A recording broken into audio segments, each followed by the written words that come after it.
अस्सलामुअलैकुम hello friends, welcome back to Bushra's kitchen. तो आज हम बनाने जा रहे हैं बिरयानी।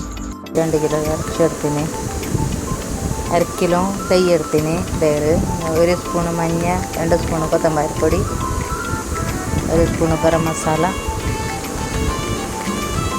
ആവശ്യത്തിന് ഉപ്പ്, 2 സ്പൂണ് മുളക് പൊടി കശ്മീരി, 2 സ്പൂണ് ഇഞ്ചി വെളുത്തുള്ളി പേസ്റ്റ്, പിന്നെ 1 സ്പൂണ് കുരുമുളക് പൊടി, കുറച്ച് ജീരകം അങ്ങനെ മിക്സാക്കിയിട്ട് ഞാൻ സ്വബയ്ക്ക് വെക്കുന്ന രാത്രി മിക്സാക്കിയിട്ട് വെച്ച് ഞാൻ ഫ്രിഡ്ജിൽ. പിന്നെ 1 സ്പൂണില്ലേ നെയ്യ് ഇടണം, പിന്നെ ആവശ്യത്തിന് എണ്ണ, പിന്നെ ഇത് അടുപ്പിൽ വെച്ചിട്ട് തിളക്കുമ്പോൾ പിന്നെ ഇതിൽ തമ്പട്ടിട്ടാൽ തമ്പട്ട ഇടണം, പിന്നെ മുളക് ആവശ്യത്തിന് എന്നിട്ടൊരു ഭയങ്കര മിക്സാക്കണം. ഒരു സൈഡിൽ ഞാൻ ഉള്ളി വാട്ടാൻ വെച്ചിന് കഴിക്കാൻ.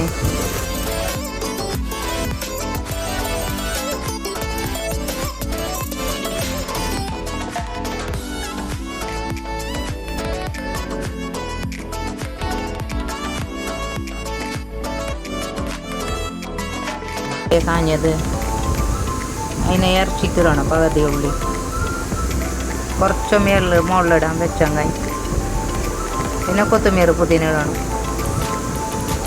ഇട്ടിട്ട് മിക്സ് ആക്കണം. ഒരു ലിമ്പ് ഒഴിക്കണം, ലിമ്പ് പിഴിഞ്ഞങ്ങ് മതിയങ്ങ്. പിന്നെ അടിക്ക് ഞാൻ ചോറിട്ടിട്ട് ഇങ്ങനെ കളറും കൊത്തമീറും ഉള്ളി കാച്ചതെല്ലാം ഇട്ടിട്ട് അതിൻ്റെ മേലേക്ക് ഇറച്ചി ഇട്ടാൻ കഴിയും.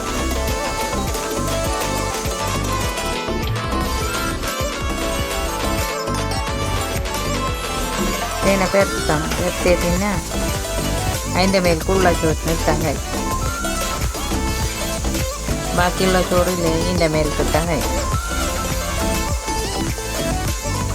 ഇതിൻ്റെ മേൽക്കിട്ടിട്ട് പിന്നെ മുകളിലേക്ക് നെയ്യ് നെയ്യില്ലേ അസിലി നെയ്യ് വെച്ചാൽ പിന്നെ കളറിടും, ഓറഞ്ച് കളറും ഗ്രീൻ കളറും ലാസ്റ്റിന്. അതിൻ്റെ മുകളിലേക്ക് ഈ ഉള്ളി കാച്ചിട്ടില്ല കുറച്ച് വെച്ചത് അതിനിടണം, കൊത്തമീർ ഇടണം. പിന്നെ അരമണിക്കൂർ നല്ല ഗ്യാസാക്കി ദമ്മിൽ വെക്കണം. നമുക്ക് ബിരിയാണി റെഡിയായി, നല്ല ടേസ്റ്റ് ഉണ്ടാക്കാം. तो वीडियो अच्छा लगा तो लाइक शेयर सब्सक्राइब करना ना भूलें।